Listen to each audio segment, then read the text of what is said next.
"Where are you going?" Char cried. He could see where I was going. "I must," I said. "Stop! I command you to stop!" I stopped and stood, shaking, while soldiers crowded around the hut. Their swords pointed at the ogre, who glared at me and turned his back and retreated into the dim interior. "Why did you listen to him?" Char asked. I was still having trouble with the child. He was pulling his little beard and wriggling to escape. "Pwitje zoog frach!" he cried. I used his distress to avoid answering the question. "He's frightened." But Char wasn't distracted. "Why did you listen to him, Ella?" I had to answer, somehow. "His eyes," I lied. "Something about them. I had to do what he wanted." "Have they found a new way to bewitch us?" Char sounded alarmed. "I must tell my father." The gnome child wailed, thrashing at the air. I wondered if the parrot's words might soothe him. I spoke them, hoping they weren't an insult. "Frictor el braze alt meriumduk brazi." The child's face cleared, and he smiled, showing pearly baby teeth. "Frictor el braze emrati abuert el brazi," he repeated. There was a dimple in the folds of wrinkles and baby fat. I put him down, and he took my hand and Char's. "His parents must be worried," I said. I didn't know how to ask him where they were. He was probably too young to answer. They weren't by the ferocious beasts or by the grazing animals. At last we spied an ancient female gnome sitting on the ground near the pond. Her head was between her knees, an image of defeat. Other gnomes searched the reeds and hedges or questioned passerby. "Frararm," the little gnome called, pulling at Char and me. The old gnome looked up, her face wet with tears. "Zulf!" She grabbed him in a tight hug and covered his face and beard with kisses. Then she peered at us and recognized Char. "Highness, thank you for the return of my grandson." Char coughed an embarrassed sound. "We're glad to bring him back, madam," he said. He was almost an ogre's lunch. Prince Charmant saved him," I said. "And saved me too." "You have the gratitude of the gnomes," the gnome bowed her head. "I am Zaf." Hardly taller than I, she was much wider, not stout, but wide, which is the direction gnomes grow after they reach adulthood. She was the most dignified personage I'd ever seen, and the oldest, except for Mandy, probably. Her wrinkles had wrinkles, small folds and deeper folds of leathery skin. Her eyes were deep set and their copper color was clouded. I curtsied and wobbled.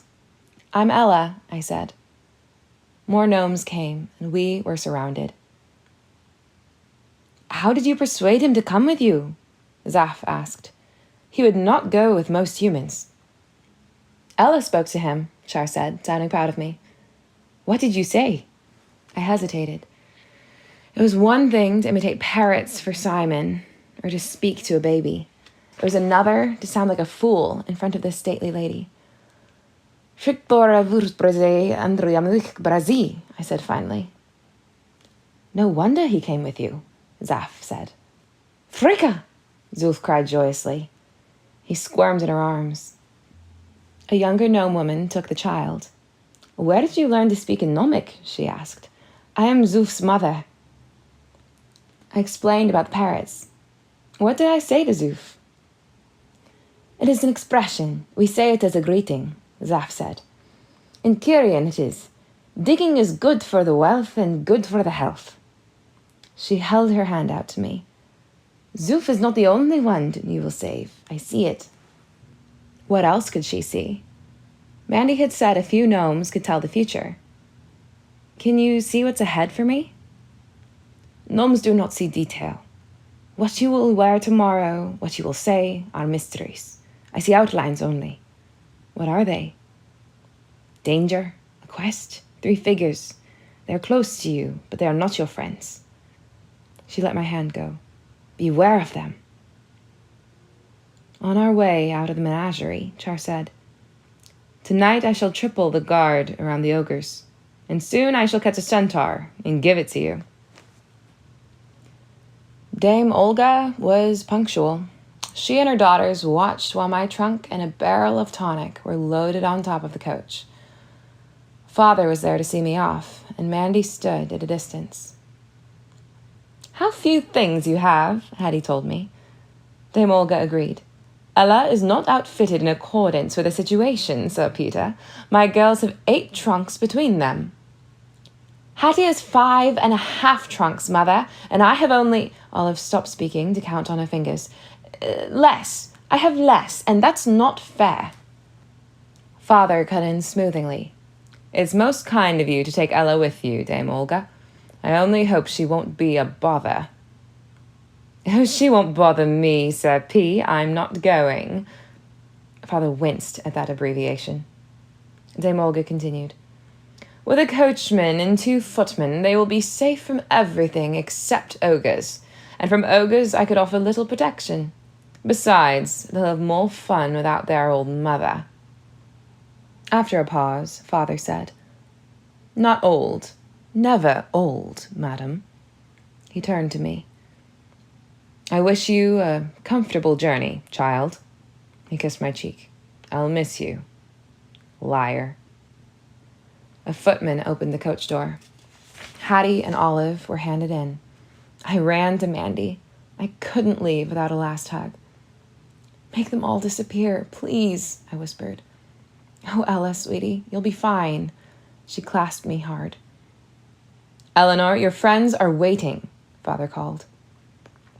I climbed into the coach, stowing a small carpet bag in a corner, and we started to move. For comfort, I touched my chest where Mother's necklace was concealed. If she were alive, I wouldn't be rolling away from home in the company of these creatures. "I would never embrace a cook," Hattie shuddered. "No," I agreed. "What cook would let you?" Hattie returned to an earlier subject. "With so few belongings, the other girls will hardly know whether you are a servant or one of us." "Why does your gown pucker in the front?" Olive asked. "Is that a necklace? Why wear it under your clothes?" Hattie asked. "Is it ugly?" Olive said. "Is that why you hide it?" "It's not ugly." "Show it to us. Ollie and I so want to see it." In order. I brought it out. It didn't matter here. There were no thieves to steal it. "Ooh," Olive said. "It's even nicer than Mama's best chain." "No one would think you were a servant with that. It's very fine. Although it's much too long for you." Hattie fingered the silver ropes. "Olive, see how milky the pearls are." Olive's fingers joined Hattie's. "Let go." I shifted out of their reach. "We wouldn't hurt it. May I try it on? Mother lets me try on her necklaces, and I never hurt them." "No, you can't." "Oh, let me. There's a dear." In order. "Do I have to?" I asked. It slipped out. I could have swallowed my tongue. Hattie's eyes glittered. "Yes, you have to.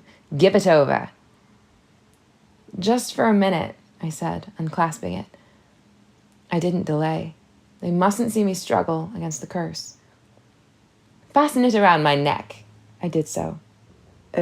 Olive." The order had been for her sister. "Thank you, my dear." Hattie settled back in her seat.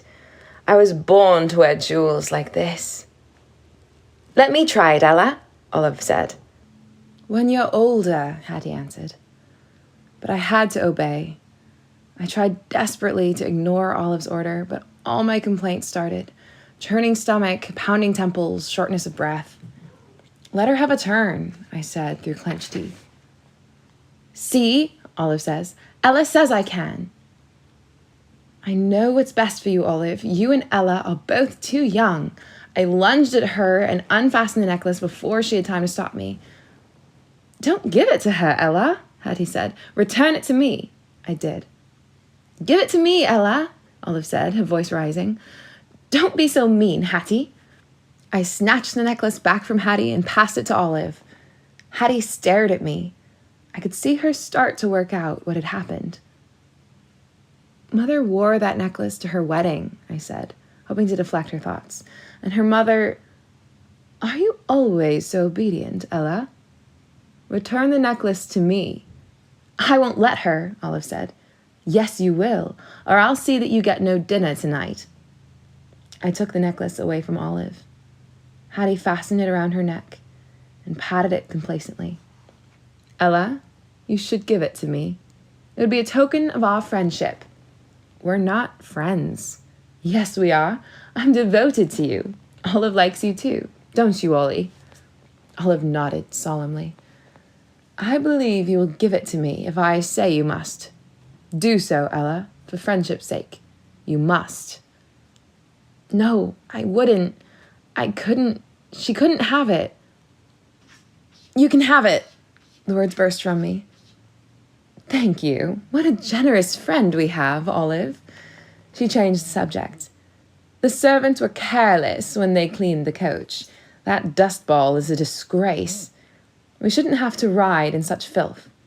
Pick it up, Ella. An order I liked. I grabbed the dust and ground it into her face. It becomes you, I said, but the satisfaction was fleeting. Hattie didn't know about Lucinda and the curse, but she understood I always had to follow her orders. After I rubbed dust in her face, all she did was smile. The smile meant that dust weighed little in the balance of her power. I retreated to a corner of the coach and gazed out the window. Hattie hadn't ordered me not to take the necklace back again. What if I lifted it over her large head? Or what if I yanked it off her neck? It would be better broken than owned by her. I tried. I told my arms to move. I told my hands to grasp. But the curse wouldn't let me. If someone else had ordered me to take it back, I would have had to. But I couldn't will myself to reclaim it. So I made myself look at it, to become accustomed to the sight. While I stared, Hattie stroked the chain, gloating. In a few minutes, her eyes closed, her mouth fell open, and she began to snore. Olive crossed the carriage to sit next to me. I want a present to share with friends, too, she said. Why don't you give me a gift instead? The furrows in her forehead deepened. No, you give me. An order. What would you like? I asked. I want money. Give me money. As he'd promised, Father had given me a purse of silver KJs. I reached into my carpet bag and pulled out a coin. Here you are. Now we're friends. She spat on the coin and rubbed it to make it shine. We're friends, she agreed. She crossed back to her former seat and brought the coin close to her eyes to study it. I looked at the snoring Hattie. She was probably dreaming of ways to order me about. I looked at Olive, who was running the edge of the KJ over her forehead and down her nose. I began to long for finishing school. At least there they wouldn't be my only companions. In a few minutes, Olive joined Hattie in slumber. When I was certain both of them were soundly asleep, I dared to fetch Mandy's other present, the book of fairy tales, out of my bag. I turned away from the two of them to hide the book and catch the light from the carriage window. When I opened it, instead of a fairy tale, I found an illustration of Mandy. She was dicing a turnip. Next to the turnip was a chicken I had watched her pluck that morning. She was crying. I had suspected she was fighting back tears when she hugged me. The page blurred because my eyes filled with tears too, but I refused to cry in front of Hattie and Olive, even if they were asleep. If Mandy had been in the coach with me, she would have hugged me, and I could have cried as long as I liked. She would have patted my back and told me, no. Those thoughts would make me cry. If Mandy were here, she'd tell me why it would be a big, bad magic to turn Hattie into a rabbit, and I'd wonder again what fairies were good for. That helped. I checked to make sure they were still sleeping, and then I examined the next page. It showed a room that probably was in King Gerald's castle, because Char was there, and the crest of Kyria was painted on the wall above a tapestry. Char was talking to 3 of the soldiers who had been in the ogre's guard at the menagerie. I puzzled about the meaning. Maybe an explanation would follow. I turned the page and found 2 more illustrations, neither one of Char or soldiers. On the verso was a map of Frel. There was our manor, bearing the legend, Sir Peter of Frel. My fingers traced the route to the old castle and on to the menagerie. There was the south road out of Frel, the road we were on now, far beyond the map's boundaries, far beyond the manor of Sir Peter of Frel. The right-hand illustration showed Father's coach, followed by 3 mule-drawn wagons loaded with goods for trade. Father sat atop the coach with the driver, who was plying his whip. Father leaned into the wind and grinned. What would the book show me next? A real fairy tale this time. The shoemaker and the elves. In this version, though, each elf had a personality, and I came to know them better than the shoemaker. And I finally understood why the elves disappeared after the shoemaker made clothes for them. They went away to help a giant rid herself of a swarm of mosquitoes too small for her to see. Although the elves left a thank you note for the shoemaker, he put his coffee cup down on it, and it stuck to the cup's damp bottom. The story made sense now. Your book must be fascinating. Let me see it, Hattie said. I jumped.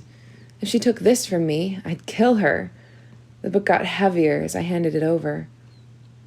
Her eyes widened as she read, You enjoy this? The life cycle of the centaur tick. She turned pages. Gnomish silver mining in hazardous terrain. Isn't it interesting? I said, my panic subsiding. You can read it for a while. If we're going to be friends, we should have the same interests. You can share my interests, dear. She returned the book. Our journey taught me what to expect from Hattie. At the inn on our first night, she informed me I had taken the space in their carriage that would otherwise have been occupied by their maid. But we shan't suffer because you can take her place. She cocked her head to one side. No, you are almost noble. It would be an insult to make a servant out of you. You will be my lady-in-waiting, and I shall share you with my sister sometimes.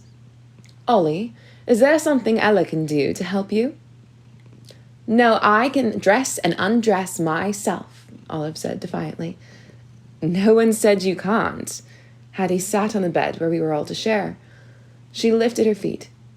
Kneel down and take my slippers off for me, Ella. My toes ache. Without comment, I removed them, my nose filled with the ripe smell of her feet. I carried the slippers to the window and tossed them out. Hattie yawned. You've only made extra work for yourself. Go down and fetch them. Olive rushed to the window. Your slippers fell into a bucket of slops. I had to carry the stinking slippers back to our room, but Hattie had to wear them until she was able to get fresh ones from her trunk. After that, she thought more carefully about her commands. At breakfast the next morning, she pronounced the porridge inedible. Don't eat it, Ella. It will make you sick. She loaded her spoon with oatmeal. Steam rose from the bowl before me, and I caught the scent of cinnamon. Mandy always put cinnamon in her porridge, too. Why are you eating it if it's bad? Olive asked her sister. I'm hungry. Yours looks all right. I'm eating mine even though it's vile.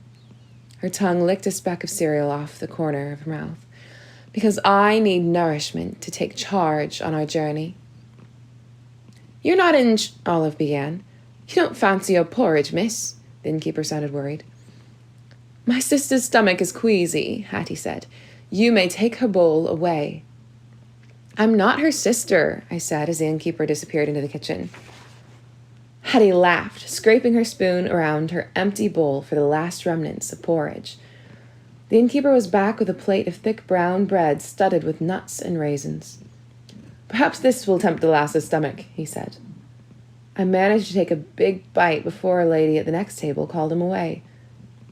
Put it down, Ella. Hattie broke off a corner of bread and tasted it. It's much too rich. Rich food is good for me, Olive said, reaching across the table. Between them, my breakfast disappeared in 4 bites. That swallow of bread was the last food I had on our 3-day trip, except for tonic. Hattie would have deprived me of it, too, except she sampled it first, and then I relished her nauseated expression when she swallowed. We passed through rich farmland on the final day of our journey to Jen, the town where our finishing school was located.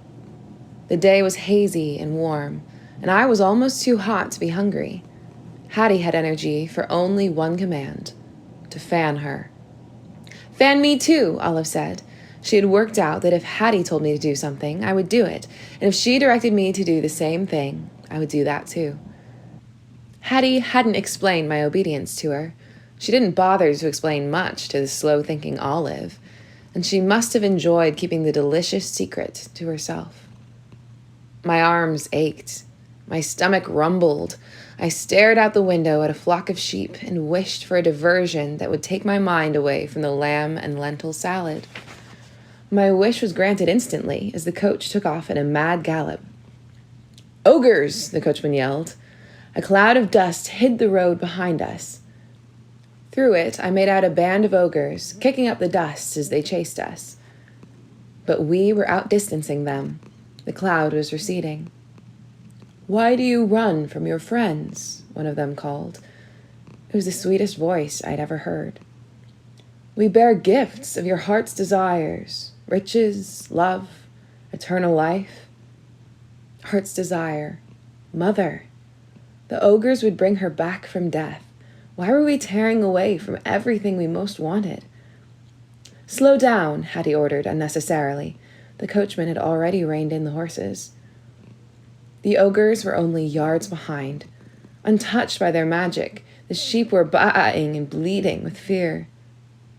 Briefly, their noise covered the honeyed words and the spell broke.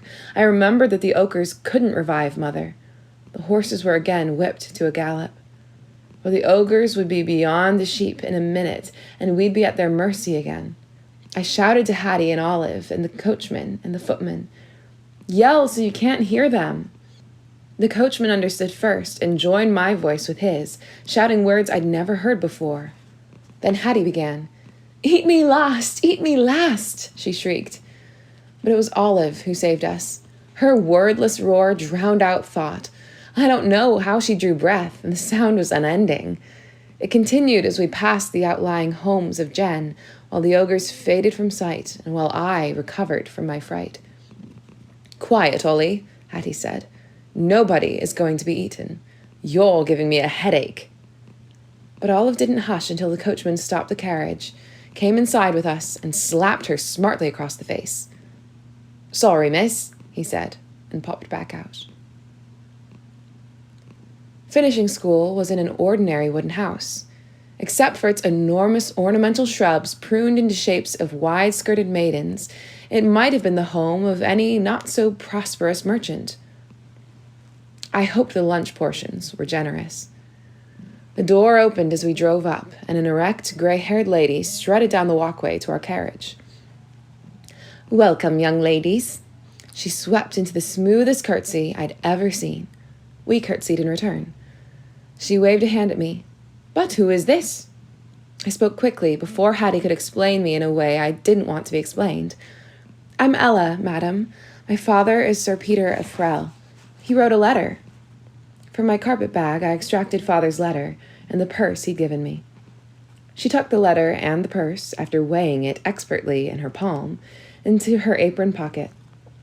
"What a lovely surprise. I am Madam Edith, head mistress of your new home.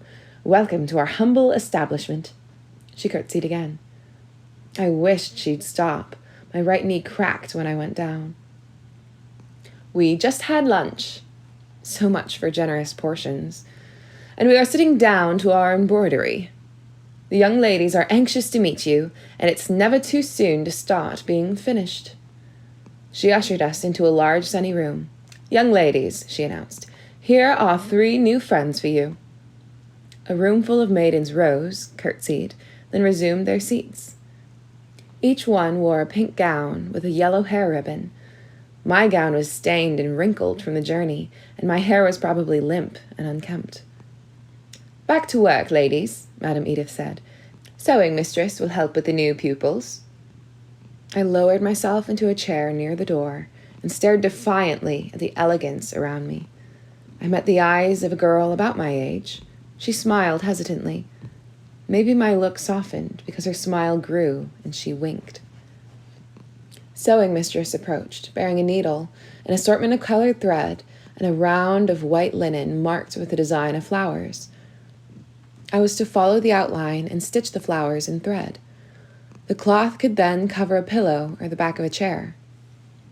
After she explained what to do, sewing mistress left me, assuming I would know how to do it, but I'd never before held a needle. Although I watched the other girls, I could not thread it. I struggled for a quarter hour till sewing mistress rushed to my side. "The child has been raised by ogres or worse," she exclaimed, snatching it away from me. "Hold it delicately. It's not a spear. One brings the thread to it." She threaded the needle with green thread and returned it to me. I held it delicately, as ordered. She left my side, and I stared stupidly at my task. Then I stuck the needle into the outline of a rose. My head ached from lack of food. "You have to knot the end of the thread and start underneath." The speaker was the lass who had winked at me. She had pulled her chair next to mine. "And sewing mistress will ridicule you if you sew a green rose. Roses have to be red or pink, or yellow if you're daring." A pink gown similar to the one she wore was spread across her lap. She bent her head over it to make a tiny stitch. Her dark hair was plaited into many braids that were gathered and woven into a high knot on her head. Her skin was the color of cinnamon, with a tint of raspberry in her cheeks. I couldn't help thinking of food. Her lips curved up naturally, giving her a pleased and contented air. Her name was Arita, and her family lived in Amanta, a city just over the border of Aortha. She spoke with an Aorthian accent, smacking her lips after the letter M and pronouncing her L's as Y's. "Abensa utiu anya ubensu." I hope this was Aorthian, for I'm pleased to meet you. I had learned it from a parrot. She smiled at me ecstatically. "Ubensu okemo Aortha?" "I only know a few words," I confessed. She was miserably disappointed. "It would have been so nice to have someone to talk to in my language." "You could teach me." "Your accent is good," she said doubtfully. "But writing mistress teaches Aorthian to everyone, and no one has picked it up at all." "I have a knack for languages." She started to teach me right then. Once heard, always remembered is the way with languages and me. By the end of an hour, I was forming short sentences. Arita was delighted. "Utiu ubenzu iftam ojentu?" I asked. "Do you like finishing school?" She shrugged. "You don't? Is it terrible?" I asked, reverting to Kyrian. A shadow fell across my neglected sewing. Sewing mistress picked up my pillow cover and announced dramatically, 3 stitches in all this time, 3 vast, messy stitches. Like 3 teeth in a toothless gum. Go to your room and stay there until it's time for bed. No supper for you tonight." My stomach growled so loudly that the whole room must have heard it. Hattie smirked at me. She couldn't have planned better herself. I wouldn't add to her pleasure. "I'm not hungry," I announced. "Then you may do without breakfast as well for your impertinence,"